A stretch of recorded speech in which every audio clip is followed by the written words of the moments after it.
It happened when I was in college. One of my friends rented an apartment. Although the apartment was very small and old, and the facilities were not good enough, he set his furniture and started to unpack his stuff. Since then, he kept feeling something strange for any reason. However, he was tired from moving in and he had a class the next day, so he decided to go to sleep. When he was about to lie down on the bed, he heard a knocking sound on the door. Did someone come? He approached the front door, but there was no one outside. Thinking it was someone's prank, he went back to sleep. But then he heard a sound again. Knock, knock. Being annoyed, he decided to wake up and waited next to the front door to see who was knocking on his door. And no doubt he heard a knock again. However, he realized that the source of the sound was strange. This time, the sound was heard from the wall next to the bedroom. Next to the bedroom is the kitchen. What's in the kitchen? He went to the kitchen and looked around, but nothing was found. He got mad, so he ended up waiting in the kitchen until the sound to come out again.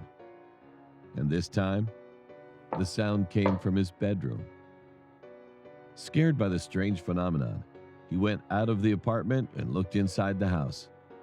The lights in all the rooms were on except for one window, and there was a window in the space that he thought was just a wall. The window was between the kitchen and the bedroom. He was curious, so went back into the apartment and began to find a way to get into it. He knocked on the wall of the bedroom to find where the door was, but he couldn't find any strange parts, and it was just the same of the kitchen. Finally, the last place he looked for was the stairs. He slowly walked up the stairs, knocking on each wall. Soon, a clear sound was heard.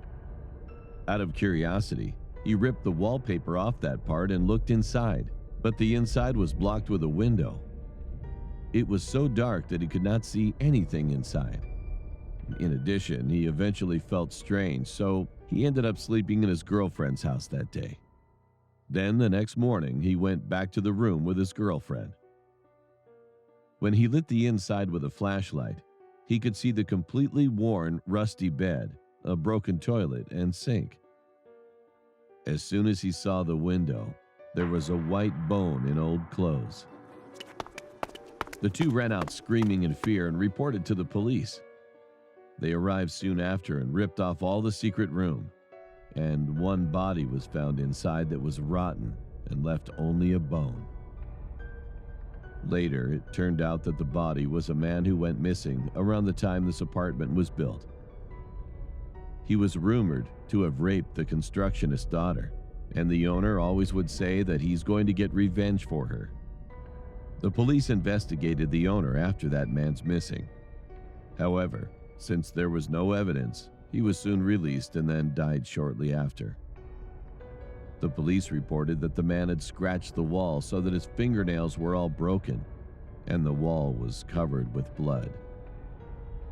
But I still have one question that cannot be solved. So, who made that knocking sound in his apartment?